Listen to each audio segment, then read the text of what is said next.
Hello, Serious Survivor here. Today I want to look at the difficulties that may be arising very soon, and these difficulties all stem from the same place, and that's Iran. Iran's military is ranked 14th in the world in 2019 by the Global Firepower Index. It was ranked 18th in the world last year. It dropped one ranking due to the sanctions that were placed on the country.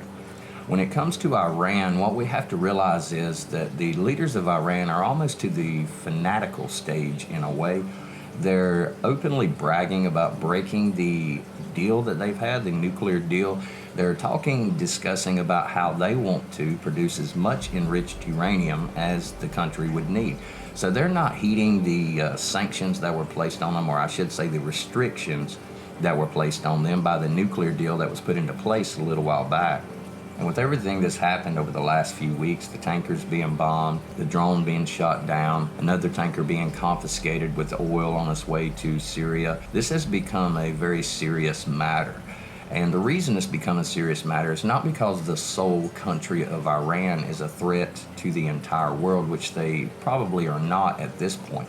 Even with their military, there's no way that they could stand and face a country like the United States or the United States and its allies. And I believe that Iran truly does know this. The problem is not just with Iran, it's with Iran, North Korea, countries like that are openly talking about sending nuclear weapons to the United States, openly talking about and calling for the destruction of the United States. We've all heard this, we've all seen it on TV, on every news outlet, the mainstream and also the alternative news outlets. But this is something that's no joke, it's not going to go away. Iran and North Korea are not going anywhere. They're building their arsenal, they're developing their nuclear weapons, and they're getting ready to use them. These countries know that they cannot withstand an all-out nuclear war with a country like the United States. They couldn't even withstand an all-out conventional war with a country like the United States. But it wouldn't take that to start a world war, because once one nuke is set off, then the country that receives that weapon, the country that is hit by that weapon, is going to retaliate, which is going to immediately begin a nuclear exchange, which in turn will force the allies of North Korea and Iran to participate in this nuclear exchange. So this could get very bad very quickly. I'm not trying to fearmonger here. I'm not trying to be negative, I guess you would say. I'm just trying to be realistic. Nobody wants a war. We don't want a nuclear war. We don't want a conventional war.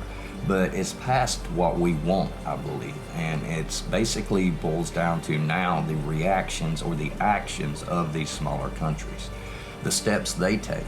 Because if they do fire a nuclear weapon, even just one, then this will create at least a limited exchange, which in turn will make the larger countries possibly retaliate on the side of their allies. So it's quite possible that one event such as this will lead to something much, much more. The United States is still the most powerful military in the world, although other countries may debate that. And a lot of people say that our technology and with the cuts in the military due to the last administration, that it's weakened our military, and it did somewhat.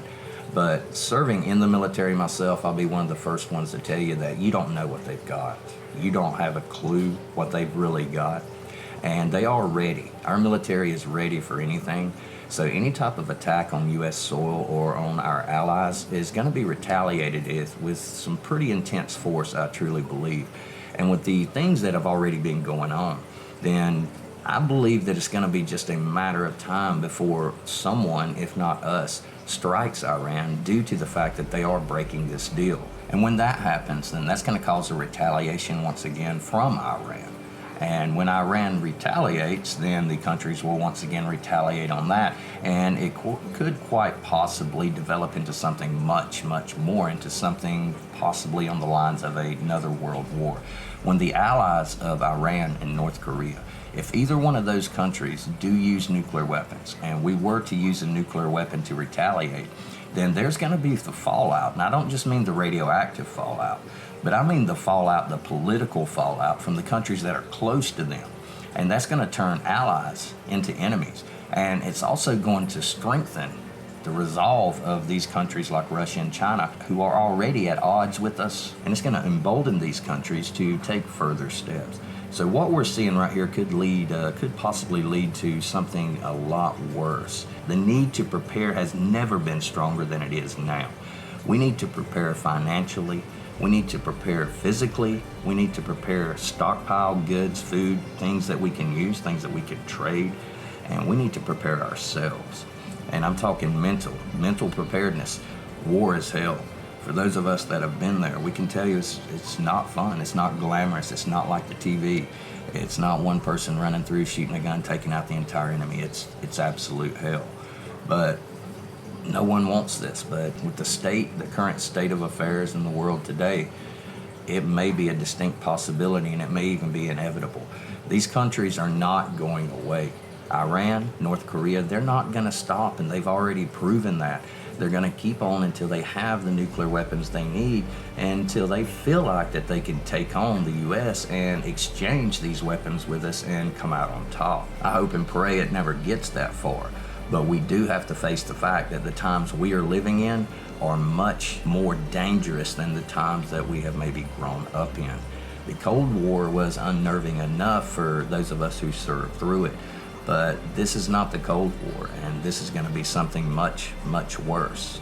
And this makes the need for planning, the need for prepping, even more prevalent than it ever has been. So I just wanted to talk a little bit about that because it's something that I truly believe is a distinct possibility just because of the way things are going.